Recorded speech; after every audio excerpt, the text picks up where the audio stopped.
What's up, everyone? Welcome back to the channel. This is the Canes game review for game number 6 of the season, a 3-0 win over the Boston Bruins.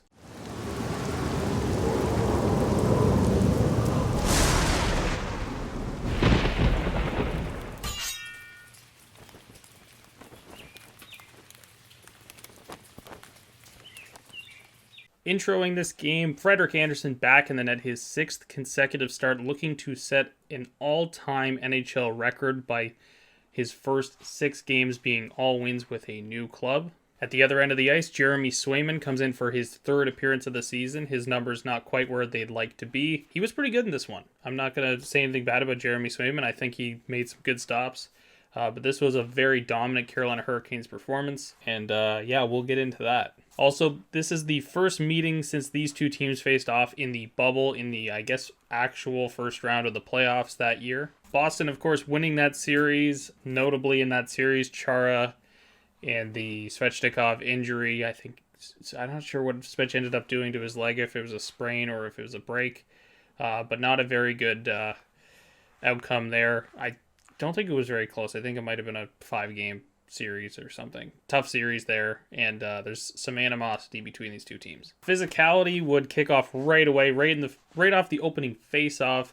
Brad Marchand comes in, picks up the puck from the draw, swings around, and he is met swiftly and quickly by Ethan Bear, who absolutely levels him. Svechnikov continues his really great play to start the season.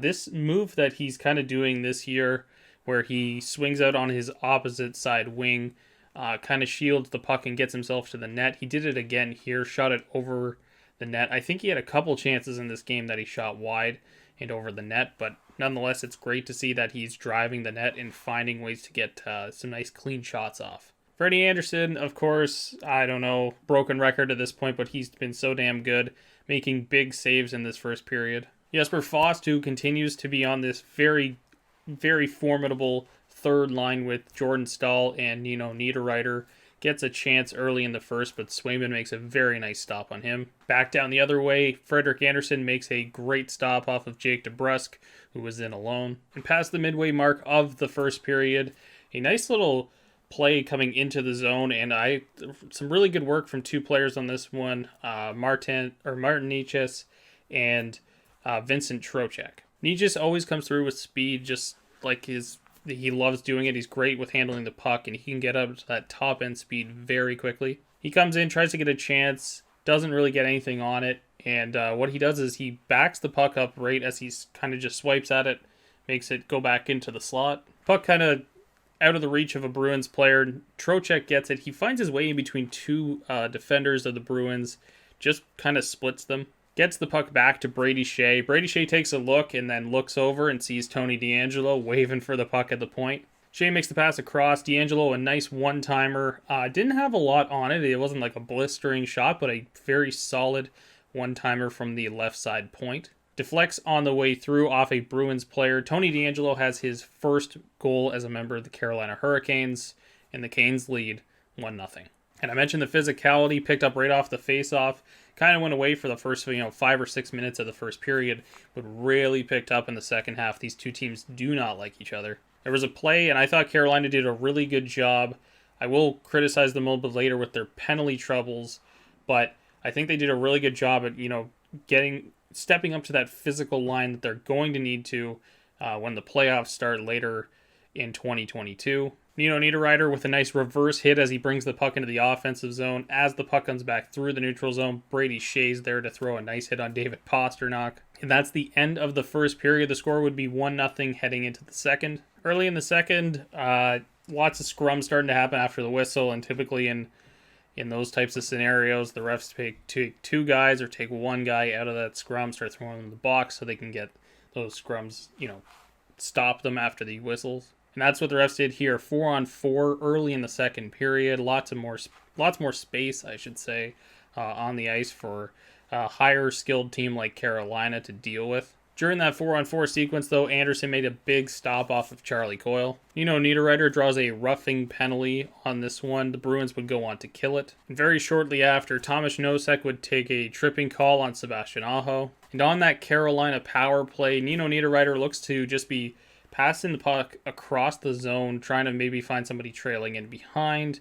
Or get it to a defenseman who's looking to get a shot off. The puck double deflects off of Derek Forbort in front and actually ends up going past Sweyman as he loses track of the puck, and the Canes lead 2-0. And at this point, this game became all Freddie Anderson after this. He makes every stop look so much easier than it is in front of that net. It's just, he's been so good to start the season. And then sort of the penalty trouble would pick up here. Anyway, Stahl takes an interference penalty here, and during the power play, Martinook ends up taking a cross-checking call, which was kind of finicky. I think it was him and Charlie Coyle were battling back and forth, and honestly, he could have called either guy or called no penalty on this one. I think it was fine either way.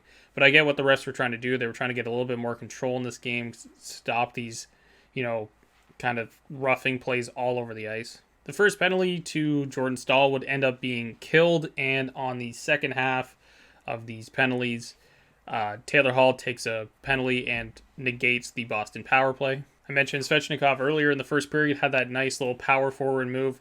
On this one, he kind of gets a nice pass, and the Bruins are in the middle of a change on the opposite side wing, comes down and gets another shot, but this one also goes over the net, just a little bit too far wide, but Svech is really just trying to find that top corner. In the Canes zone, Aho made a terrible turnover, but ended up coming back with a beautiful poke check, or a stick check, I should say, getting the puck on a pass across to Taylor Hall, who would have had a wide open net if this got through. Aho kind of lifts the puck as it comes through to make sure it goes up and into the corner, which was great. Just that, those kind of plays are so huge for this team. Those mistakes that you can fix right away, make sure it doesn't end up in the back of your own net.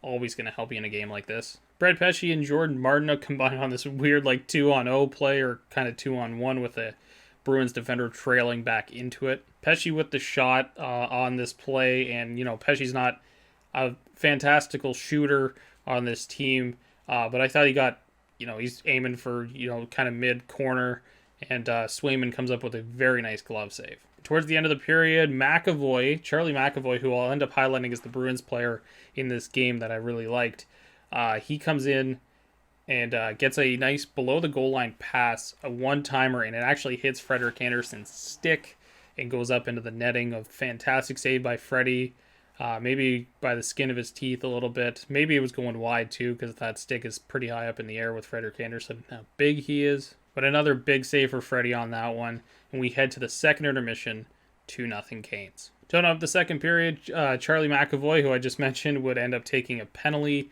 Boston would end up killing that penalty off. Taylor Hall, who kind of came alive in the second half of this game, I thought he struggled a bit for most of this one, but really it was that top line of the Bruins who struggled in this game. He comes in with a lot of speed and a heavy wrister from the slot. Frederick Anderson swallows it up easily, makes it look so easy. Ian Cole would end up taking an interference penalty, sending the Bruins back to the power play. On the initial power play here, there's a chance between, I have it as Hall and Marchand. I think Marchand makes a great pass across, and Hall just has a tap in behind Frederick Anderson. I think he put it wide.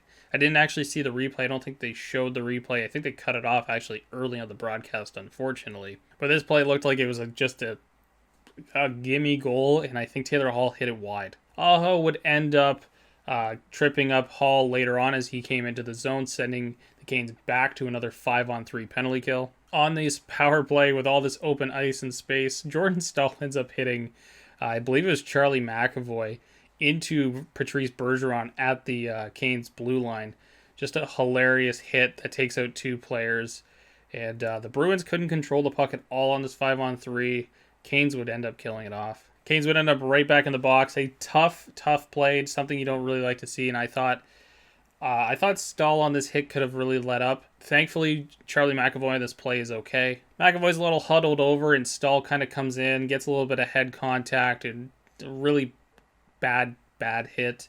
McAvoy would be fine, of course, but Stahl ends up in the box. On that power play, Boston takes a too many men penalty, sending us back to 4-on-4. Boston would end up killing the penalty off as soon as the Canes player Aho, I believe, jumps out of the box. Jack Studnicka would end up with 2 great chances. He had one where he turned and fired the puck right onto Freddie, who makes the save. And the other one, Studnicka ends up coming in, and Frederick Anderson with like a blocker poke check with his stick, across, makes a fantastic save off Jack Studnicka, keeping this game at 2-0. As the Bruins were surging toward the end of this game, Jacob Sweyman ends up losing his stick, and DeBrusk, I think, in the zone, ends up with the puck, and Slavin comes through with no stick and just crushes him. And back down the other way, a nice pass by Teuvo Teravainen across with an empty net. Svechnikov, a one-timer, 3-0 Canes, and that's how this game would end. So a really dominant performance capped off by some excellent showings from some players. Let's go ahead and highlight those now. I thought the good in the game, first off, Frederick Anderson, of course. I think I've mentioned him in the last 5 games because he's been that good. I didn't think he was that great in the Islanders game to open up the season, but he's been solid ever since, like easily the best goaltender in hockey. Just made a lot of stuff look easy tonight. He's very calm. He's collected, man. It's the complete opposite Frederick Anderson that was in Toronto last year. He looks so much more calm, confident, and just the guys in front of him are making his job so much easier in the process. He also had an assist in this game. It's 10th career assist. He had a point to help out the team. I thought Jesper Fast had an underratedly great game in this one too. He had the chance early, but that third line is just so good to start this season. It's just been fantastic line. And Vincent Trocheck, I thought his puck handling in this game was fantastic as well. He made some really nice dekes, really nice moves. He, of course, makes the great move on the first goal of the game to get around the 2 Bruins defenders and feed Brady Shea. Moves it over to Tony DeAngelo with the one-timer off the Bruins player for the game winner. I thought somebody who had an average game in this one was actually the captain, Jordan Stahl. Again, he's been given some shutdown roles in these last 2 games. He had the Tavares line in the Toronto game, and then he had the top line against Bergeron in this one. I thought he was just taking some bad penalties. That's the only reason he really goes down for this game. He did really well on the ice, but sometimes these penalties are...